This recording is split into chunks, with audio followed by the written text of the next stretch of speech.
Hello there, you're welcome to the news on NTA International. I'm Obiageli Ugoke. Thanks for joining us. And first, we bring you the headlines. Towards finding lasting solutions to security challenges, President Buhari engages northern monarchs. Federal government commences repatriation of Nigerian refugees in Cameroon. Plus, updates on seizure of Nigeria's asset worth $9 billion by a British court.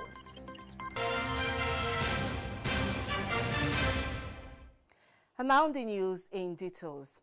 In furtherance of his strategic consultations with broad spectrum of Nigerian society towards finding lasting solutions to the challenges of security confronting the country, President Muhammadu Buhari has engaged northern monarchs for more inputs. The president pleaded with the royal fathers to genuinely do their part in securing Nigeria as his administration sustains efforts at tackling the dealing with all forms of unlawful and criminal activities. State House correspondent Adamu Sambo has the details.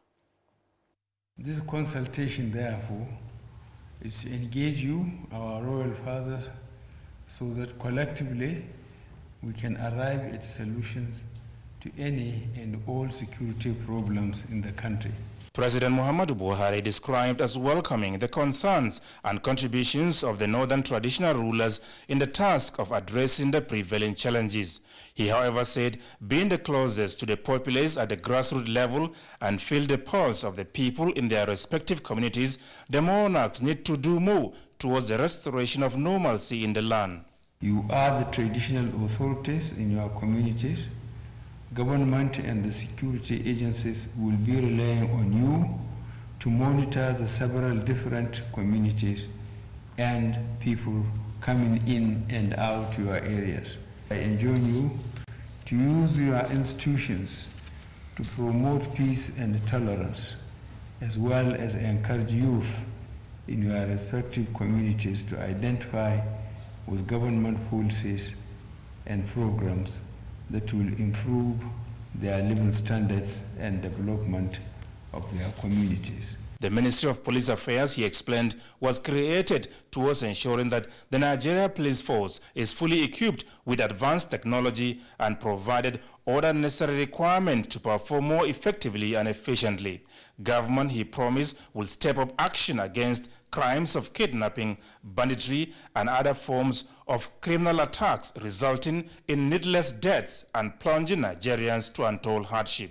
This administration is determined to enforce the law, prosecute lawbreakers, and secure an atmosphere of peace for all Nigerians wherever they live, and also protect our communities from all forms of crimes. This is both in our interest as an administration and the interest of all Nigerians. The military, the president said, will continue to be brought in when needed to complement the work of the police, including possible deployment of troops on certain highways, as well as the use of Air Force assets to bomb criminal hideouts. The Sultan of Sokoto, Muhammad Saad Abubakar III, who led the delegation to the State House, assured the president of full support of the traditional rulers in the task of securing Nigeria for a prosperous future. We believe we are major stakeholders.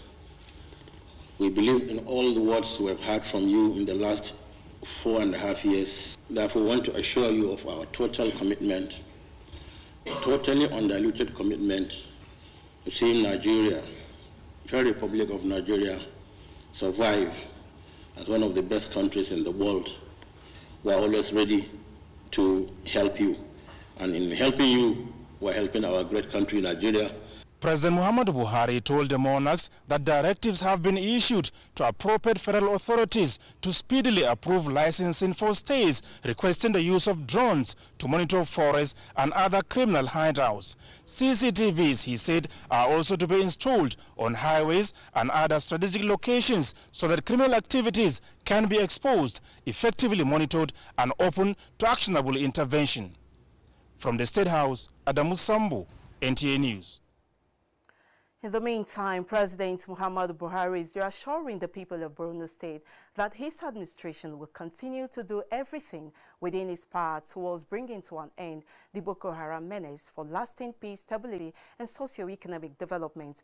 The president stated this when the state governor, Babagana Umara Zulum, briefed him on the reassurance of terrorist attacks in parts of the state. State House correspondent Adamu Sambo again has the reports. Governor Babagana Umara Zulum, who met President Muhammadu Buhari behind closed doors, described the recent terrorist attacks in parts of the state as disturbing. There was an attack in Gubio. There was an attack in Magumeri. Local government secretariats are burned down. Health centers were burned down. Vehicles were burned down. Communication gadgets were burned down. He said President Muhammadu Buhari is seriously concerned over the development, describing it as unfortunate and intolerable. The president has assured the government and people of Borno State that he will do everything possible to ensure that the properties and lives of the citizens of Borno State are being protected. Governor Zulum therefore called on the people of the state to remain calm and law-abiding, saying his administration is committed to strengthening the civilian JTF and hunters to complement the efforts of the nation's military and the police towards totally eliminating the remnants of the criminal elements. We must also address the root causes of the Boko Haram insurgency, which is not limited to endemic poverty, pervasive illiteracy, poor social and economic outcome, unemployment, environmental degradation, drug abuse, among others. We have to ensure that there is military presence in almost all the locations. We are very much aware of their numerical strength, but nonetheless, their absence can create a very serious vacuum. And that has informed the recent attacks. The presence of Nigerian military in almost all the locations, especially in the local government headquarters, need not to be overemphasized. Dialogue is also very important. Those people that are forced into the system, who are willing to repent, should be given the opportunity to come back home.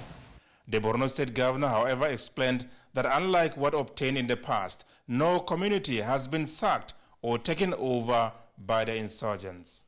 From the State House, Adamu Sambu, NTA News. Moving on to North Korea's cyber attack. Cyber attack is launched from one or more computers against another system, multiple systems or networks. It is usually geared at particular organizations, services, and individuals to obtain private, technical, and institutional information, as well as intellectual assets to the purpose of vandalism or monetary gain. The trend is assuming a worrisome dimension globally. Rachel Shaibu brings us some perspective. Cybersecurity experts and researchers have identified not less than 57 negative impacts on individuals, businesses, and nations of the world. They range from threats to life, depression, regulatory fines, and disruption of daily chores in the public and private sectors of economies of the world. North Korea is currently being probed by the United Nations for cyber attacks on 17 countries. Recent reports reveal that Nigeria was attacked once, South Korea 10 times, 3 attacks on India, Bangladesh 3, while Chile suffered 2 attacks, all by North Korea. Other countries attacked once by North Korea include Costa Rica, Gambia, Guatemala, Kuwait, Liberia, Malaysia, Malta, Poland, Slovenia, South Africa, Tunisia, and Vietnam. What are the implications of the attacks on the socio-political life of a country? Given the fact that Nigeria suffered some harm arising from the attack, what could be done? For the government itself to spend resources either under the military, like the Ministry of Defense, or our security agencies, or indeed under the Ministry of Science and Technology, or dedicated centers to really develop our capability in order to withstand, prevent, and mitigate cyber attacks directed within the spatial compass of Nigeria. Since it is a violation of one of the treaties of the United Nations, what sanctions lie in wait for North Korea? So I think diplomacy can come in to mitigate and also send clear signals to the country not to initiate such actions against a friendly country. So beefing up the diplomatic capacity of Nigeria to respond to such attacks is very important. Going by United Nations experts' reports, North Korea launched 35 cyber attacks on Nigeria and 16 other countries to illegally raise money for weapons of mass destruction programs. The Asian country, under the supreme leadership of Kim Jong-un, is currently illegally acquiring as much as $2 billion from its sophisticated cyber activities against financial institutions and cryptocurrency exchanges globally. The reported attacks is being investigated as attempted violations of the United Nations sanctions. Rachel Shaibu, NTA News. In the meantime, President Muhammadu Buhari will depart Abuja Sunday for Japan to participate in the 7th Tokyo International Conference on African Development, TICAD, from August 28th to 30th, 2019. A statement from the Special Advisor to the President on Media and Publicity, Femi Adesina, says President Buhari will participate for the second time, having attended TICAD 6th in Nairobi, Kenya in 2016, with the theme Africa and Tokuhama, sharing passion for the future. President Buhari will deliver Nigeria's statement during plenary session 3, in which he will appraise Nigeria-Japan relations and takeaways from TICAD 6th. The president will also attend other major and side events in Japan and hold bilateral meeting with Prime Minister Shinzo Abe. He will also meet chief executive officers of some Japanese companies with huge investments in Nigeria. Formed in 1993, TICAD is the largest international conference held in Japan that provides an open forum that generates innovative discussions among various stakeholders on African development. President Buhari will be accompanied by Governors Babagana Zulum, Abdurrahman Abdurazak, and Babajide Sanwo-Olu of Borno, Kwara, and Lagos states, ministers and other top government officials. The president is expected back in Nigeria on Saturday, August 31st. Away from that, American politician, diplomat, and civil rights activist Ambassador Andrew Young says Nigeria now has the chance to strike the final blow to end wild polio by ensuring that every child is vaccinated as soon as possible. This was when he led the delegation on courtesy visits to Vice President Yemi Osinbajo at the presidential villa, Abuja. The former congressman commends the efforts of the federal government and progress made so far towards the eradication of wild polio in the country. Ambassador Young, however, notes that the fight against polio is not for the government alone and must be joined by all stakeholders, including the civil societies. It's been going on for 70 years, and we're almost there. And that civil society has a strong role to play in education and health and in every aspect of life. The Vice President told us that they expect to move now to free education for every Nigerian up to 9th grade. That is a revolution. Civil societies are very important, especially in dissemination of information, relationship with people, and then I think we're doing the right thing. And moving on now, the Republic of Chad is preparing for the conduct of parliamentary election, and INEC in Nigeria has offered to assist.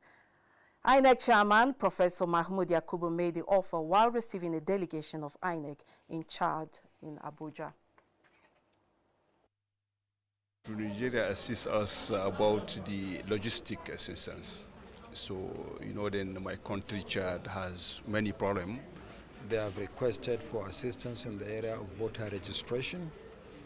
We'll assist them. They have also indicated their concern in the area of security. There are so many citizens displaced in Chad as a result of the insurgency. We will make available to them our framework for voting by internally displaced persons, hoping that they will also find something useful in that. But I think the most important thing for us at this stage is to, as we have agreed, to set up some discussion at a technical level. And from the tribunal comes the report that the Kogi State National Assembly Election Petition Tribunal sitting in Abuja has sacked Dino Melaye as senator representing Kogi West Senatorial District. In a split judgment, the three-member panel of the tribunal ordered for a fresh election to be conducted in the district. Smart Adeyemi filed a petition before the tribunal to contest the results, alleging that the process was plagued with irregularities and disorganizations. Two members of the panel agreed with the petitioner and annulled the election, while the chairman of the tribunal gave a minority judgment. In a swift reaction, the senator whose election was nullified, Dino Melaye, has described the nullification of his election as a miscarriage of justice. Melaye signified his intention to appeal for judgment.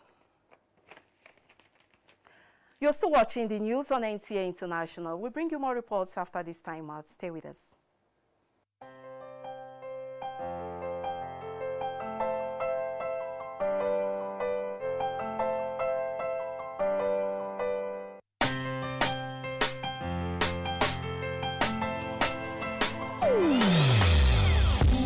Hear the call of change, stand up, Nigeria. Change is here and it's going to stay. Change begins with you. Oh yeah, make we go. Go to so let the change begin from within. Look at Chiayi, Ogeruola. Change begins with you and me. Change begins with me. Change begins with me. Change begins with me. This message is brought to you by the Federal Ministry of Information and Culture. Many thanks for staying with us.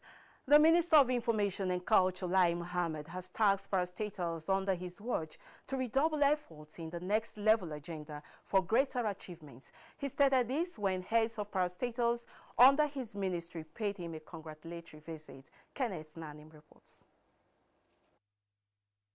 These are familiar faces to the Minister of Information and Culture.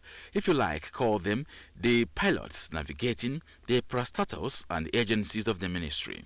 Barely 48 hours after inauguration and resumption of duty by the Information and Culture Minister Lai Mohammed, having been reappointed by President Muhammadu Buhari, heads of these parastatals converged on the minister's office to congratulate and reassure him of their commitment towards moving from the change agenda to the next level, ensuring that Nigerians are kept abreast with government policies and programs. Collectively, we have come to commit ourselves to giving you the same kind of support we had given, and to commit ourselves to carry out our mandate in our respective taps, and to say that we wish you well, we wish our country well, we wish Mr. President well. Minister Lai Mohammed believes his reappointment by President Muhammadu Buhari is a demonstration of the ministry's achievements in the last 4 years, a feat he attributed to the efforts of the parastatals under the ministry. Therefore, urged them to support him effectively to attain the next level agenda of the federal government. There was only one reward for hard work. It's actually more work. We, the president, has recognized our modest effort. The only way we can reciprocate is by redoubling our efforts. And in particular, this coterie of DGs hold in their hands the destiny of this country. Because you have a responsibility to tone down the heat. The Director General of the Nigerian Television Authority, Yakubu Ibn Mohammed, was also part of the delegation. Kenneth Nanim, NTA News. In another development, few days ago, a British court orders the seizure of Nigeria's assets to the tune of $9 billion. This is as a result of a failed contract between the Ministry of Petroleum Resources and Industrial Development Limited. Musa Babaliu takes a look at the implications of these judgments on the nation's economy. The British court judgment arose from the agreement between the federal government through the Ministry of Petroleum Resources and an Irish firm known as Process Industrial and Development Limited on gas supply processing in 2010. The project was a 20-year accelerated gas development in Nigeria's OMLS 67 and 123. Available records shows that the Irish firm never began the construction of the project facility, but alleges it incurred about $40 billion in its preliminary expenses.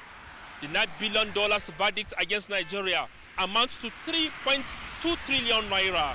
That time the thing has been on 4 days, just 4 days to the commencement of the President Muhammadu Buhari administration in 2015.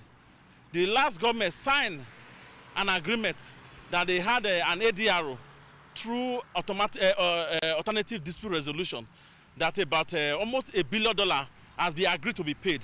And this is a deal that is centering around $40 million. This deal was never executed.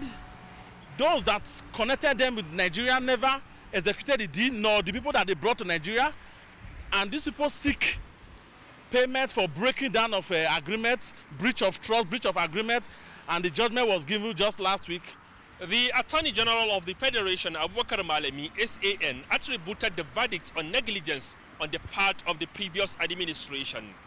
We therefore cannot afford to fail on account of lawless acts of the corrupt and unpatriotic few who always drive pleasure in seeing us fail as a nation. The law must work. It must speak its firm language of justice at all times. When you look at it, you will see that there are areas, questionable areas, in that contract, and I'm happy that this government is looking into the questions of fraud, even in the award of the contract from the very beginning. So hopefully, if we can establish fraud in the ab initio, in the award of the contract, maybe perhaps we may move to vacate this judgment. While the government is taking steps to appeal the judgment, what is the implication of the negligence on the economy of a country that is just out of recession? It can affect a lot. It's a huge one. It can plug Nigeria Bank to recession.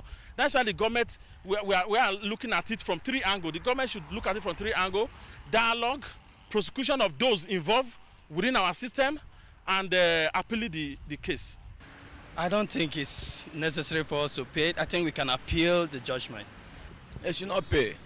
There's nothing not concerned with Nigeria with that money. They will not pay. They shouldn't pay at all. While the Central Bank of Nigeria is working hard to mitigate the impacts of this on the economy, experts said the government should pursue the appeal vigorously, as promised, to save the nation from the colossal economic loss.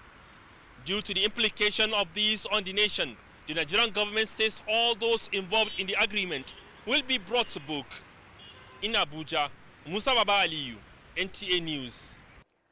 Many thanks, Musa Babaliu. In another development, the Nigerians in Diaspora Commission is deeply concerned about the court indictment of 80 Nigerians in various parts of the U.S. The Nigerians are allegedly being accused in separate cases of email fraud and money laundering.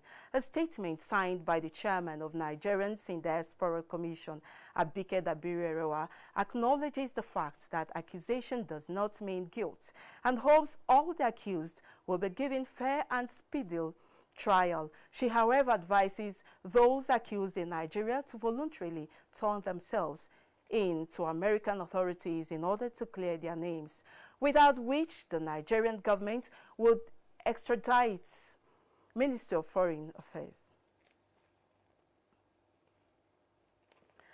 On that note, we bring to conclusion this package of the news. Many thanks for your time. I'm Obiageli Ugoke.